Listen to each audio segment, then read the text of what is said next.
David Pastrnak has spoken out about the offseason additions of Nikita Zadorov and Elias Lindholm. And to say the least, he is very excited. We're going to be talking about that, as well as the main topic of this video. Jeremy Swayman has spoken out again about the ongoing contract negotiations and really revealed the truth about his thought process behind this. And a lot of Bruins fans will find this very interesting. And you're going to want to make sure to stick around and see what he says. But before we get into all of this news here today, we notice that 70% of you guys watching right now are not subscribed to the channel. If you're looking for a spot to get all of your Boston Bruins news, you're in the right spot. Hit the sub button, join me here on the channel as we cover everything the Boston Bruins have upcoming and every bit of news coming from this team. And as always, we're still waiting for this massive Jeremy Swayman extension. And with all the news recently, this could be at literally any point. But let's get into our first topic here without any further ado, which is going to be that Jeremy Swayman contract. And he has revealed the truth on the ongoing negotiations between him, his agent, and the Bruins, and kind of his mindset behind this and why things are taking so long. So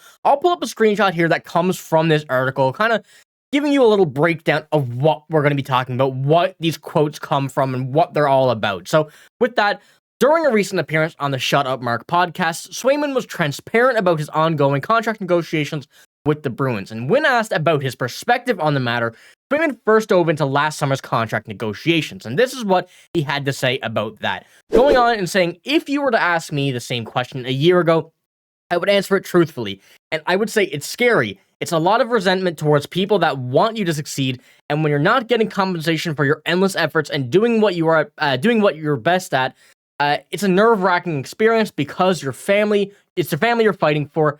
That comes from Jeremy Swayman. So really what he's saying here, or at least in my mind, and kind of pointing towards, is that he felt like he didn't get the credit he deserved in the year before and going into those contract negotiations. And going to say that he feels like he didn't get what you deserve and all that kind of stuff, that really makes me question once again what the thought process was behind that. Because last year, we still had Linus Ullmark. That was the case. You know, it was still going to be another year splitting the two, and really you couldn't afford to give him too much money, especially with the cap crunch with what they had. And going into this season, it's a different scenario. We know no Linus Ullmark, a bit more cap, but he also continues to go on and say this right here, going on to talk about this year. He says, the answer I'm going to give you this year is that I've educated myself and that I understand the business side of it all. It has given me a complete new mindset and understanding of the business and how to react to it. I understand the cap is going up and where it will be in years.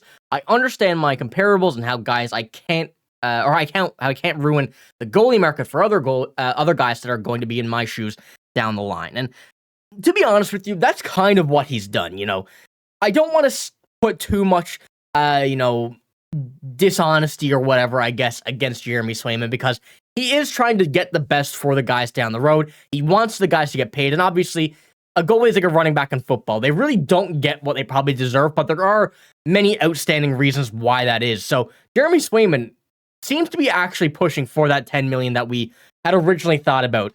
Last video, what we've spoken about is that he wants $10 million, that apparently him and his agent are pushing for $10 million. And having this come out of the Bruins organization and having all this scenario will definitely create a domino effect throughout the league. But what we know, the Bruins don't have 10 million. They have 8.6 right now, and they will have to make at least a move to be able to acquire that extra 1.4 million in cap if it were going to go to Jeremy Swayman at 10 million. And having him knowledgeable about this, it's really the first player in quite a long time, in recent memory, that has really spoken out and acknowledged that they know the business side of things now. Normally it's the agent, you're going to get some information there, you kind of have a general idea. But Swayman seems to be conducting this whole free agency with his agent by himself. He knows what he wants. He knows what he's going to do. And he needs to help the team out on a physical board where he's going to be playing well. And we need him to play well. But also, he wants to get paid for his efforts, which is completely understandable. But for the situation that he's in, not playing a full season yet and all that kind of stuff, we know he will do good. We know he will have success as long as he stays healthy and everything like that.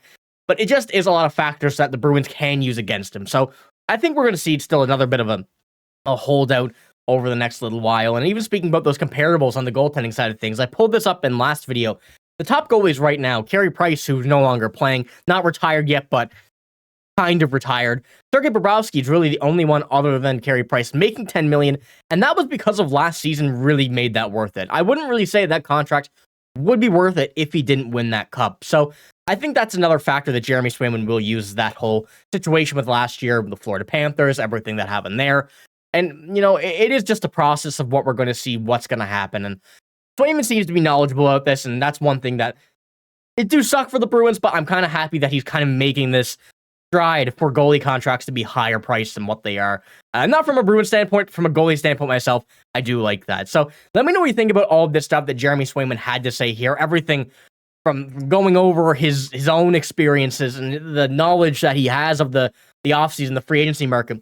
It is quite interesting to see that coming from a player who's in that spot right now. We normally don't see that. So let me know what you think about it. But then on to our second topic here of this video, which is David Pastrnak. And he's spoken out about the most recent additions the Bruins have made in this offseason. And as I mentioned in the intro, it's quite easy to say that he is excited and sees a lot of potential in this team. And I will pull up what he had to say in a quote here. He says, Nikita Zadorov, who's a big defenseman, I can't wait to see him lay out some big hits this season. He seems like the perfect fit for the Bruins, and Elias Lindholm is a very good two-way centerman, which obviously the Bruins have had some pretty good two-way centermen in the past. Elias scored 40 goals one year. Who we know he can score. We have to make sure they feel as comfortable as we can and make sure the transition for them is super easy. And Pastrnak really taking the lead here in this offseason. That's one thing that there is no trouble to say. He's been kind of speaking out about every possible scenario, about the upcoming season, the additions, what he's excited for, everything like that. Last season and what he had seen last season, the playoffs, his regrets from that, and he seems to be up for a big season. And that is one thing that we want and love to see from David Pastrnak. But he's absolutely right. From what we're seeing right now with the projected lines and everything, although it may not be exactly 100% right now, they do look very, very scary. Pavel Zacha here, Elias Lindholm, and David Pastrnak, potential line one. Pastrnak speaking out about Lindholm that highly. We know he's an incredible two-way centerman, but having that factor that he can score 40 goals and on a line with Zacha and Pastrnak, I think we could see shades of that Elias Lindholm once again, and I'm very excited. I think Pastrnak is too, to be able to have him on his line and kind of make the two ends of a forward meet, where we got that defensive one in Lindholm, the very, very offensive one in Pastrnak, and Zacha there, who can really do anything on the forward side of things too. And going on, even about Nikita Zadorov, excited to see him lay some big hits, and I think we all are. I think that he's going to be a great addition to this defense. I think Pastrnak knows that this is the kind of player they needed back on this lineup. Someone who's big, someone who can play very good defense, someone who can hit like an absolute truck. And I think that Zadorov, paired with Charlie McAvoy, is going to be one of the most dangerous lines in the NHL on defense. And Pastrnak knows that as well. And I really can't wait to see. Seeing David Pastrnak excited about this, it's just making me more excited. And it's not too long now. Things about the whole preseason and everything, that'll come and go as quick as possible. I want to see some regular season puck drop, and I can't wait. Pastrnak is really making Bruins fans more exciting, and once we get this Swayman contract done, we are ready to go. So let me know what you think about all of this news here, mainly the Swayman one. That's one that I find very interesting, that he's kind of taking charge in this effort for his own contract, more so than staying behind the scenes, and he's definitely not afraid to speak out about it. But like I said, that's all I got in this video. If you did enjoy it, give it a like, hit the sub button as well. Trying to get to 4K before the season starts, and that would be absolutely insane if we could do that. Get this Bruins season off to a hot start. But, like I said, that's all I got in this video. Thank you for watching. Hope you have a great day. See you later.